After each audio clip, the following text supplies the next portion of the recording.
Selamat sore, selamat berjumpa kembali dengan kami Amang Tani Bandura. Dalam kesempatan ini kami akan memberi pandangan apa yang perlu diperhatikan dalam penanaman padi, baik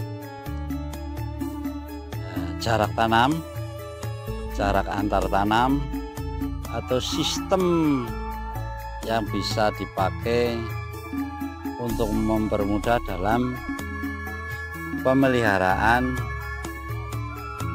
tanaman, terutama dalam penyemprotan atau memberantas hama, penyakit, serta penambahan nutrisi-nutrisi yang dibutuhkan oleh tanaman padi, terutama untuk meringankan, membantu dalam pemupukan, karena harga pupuk yang semakin kesini semakin tinggi, sehingga kemampuan petani juga terbatas karena disesuaikan dengan nanti pasca produksinya harganya imbang atau tidak. Jadi kita bisa mengkalkulasi untung ruginya. Di sini kebanyakan petani di daerah kami belum bisa membandingkan atau membedakan sistem jajar legowo atau sistem tanam yang legowo. Itu belum benar-benar dipraktekkan karena pengamatannya mungkin kurang jeli, atau membedakan karena kebanyakan petani di daerah kami adalah petani penyewa, penggarap. Jarang sekali yang benar-benar petani yang milik sendiri, dikonsumsi sendiri, sehingga bisa membedakan sistem manakah yang lebih baik. Yang penting di daerah kami kebanyakan yang penting tanam, jaraknya berapa, mengikuti yang menanam padi karena kebanyakan masih menggunakan manual. Nah, di sini yang perlu diperhatikan adalah sistemnya untuk mempermudah dalam pemeliharaan. Jelas sistemnya pakai sistem legowo. Nah, untuk meningkatkan produksi yang kaitannya dengan jumlah populasi dalam hektaran, itu menggunakan legowo jajar manten, artinya dua jarak tanam diloncati, nanti di tengah-tengahnya ditanami sehingga populasi jumlah dalam hektaran akan bertambah. Kedua, tanaman padi akan lebih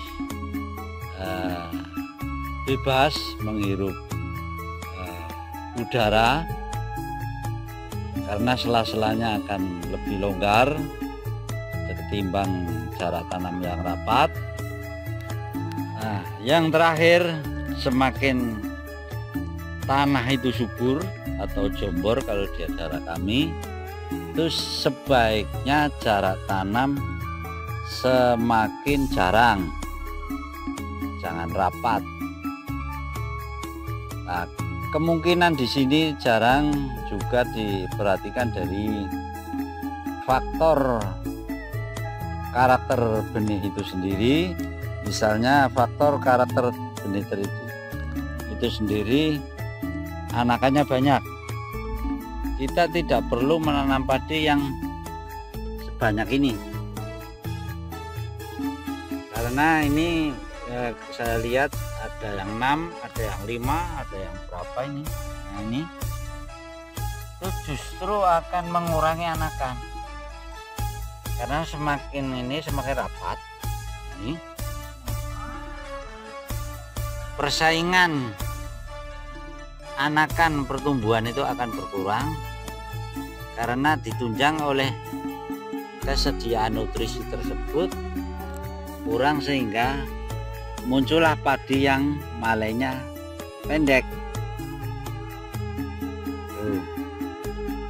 Beda kalau di daerah-daerah tandus, kemungkinan untuk padi beranak itu akan kecil sehingga membutuhkan benih yang banyak. Beda kalau di daerah, sebenarnya di daerah kami itu tanahnya gembur seperti ini, itu lebih baik jarak tanamnya itu minimal 27 cm persegi atau 27 kali 30. Memang sebelum beranak atau berkembang itu akan kelihatan jarang, tapi begitu sudah mulai berkembang atau beranak itu akan justru semakin rapat, padinya besar-besar, malainya panjang-panjang. Boleh buktikan, percaya atau tidak silahkan.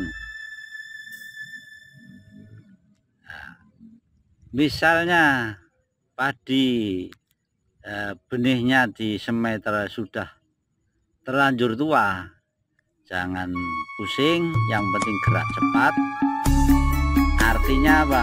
Begitu tanam 1 minggu itu segera dipupuk supaya anakannya itu akan mengejar dan indukannya itu akan keluar malai, tapi pada akhirnya hilang sehingga padinya juga bertahan terhadap penyakit terutama. Dan saya pelajari padinya akan kelihatan bersih atau bernas. Beda kalau umur yang 15 hari atau 17 hari sebenarnya kurang pas untuk di daerah kami, terutama serangan keong mas itu akan lebih ganas karena umur benihnya masih muda. Beda yang umur sudah tua akan mending, walaupun ada pupuk untuk membunuh keong, tapi perkembangan keong juga banyak sehingga para petani akan lebih kewalahan. Mungkin itu yang perlu diperhatikan dalam penanaman padi, terutama sistem atau jarak tanam perlu diperhatikan. Demikianlah yang kami pelajari selama sekian tahun di daerah kami. Nah, semakin sini juga keadaan lahan atau kondisi lahan semakin tua atau terkontaminasi dengan bahan-bahan kimia yang lain, sehingga perlu penanganan yang khusus atau penanganan yang tepat supaya lahan kita bisa nyampe ke anak cucu kita, karena daerah kita juga daerah pertanian dan hidup rata-rata di desa kami juga orang petani penggarap atau petani pemilik.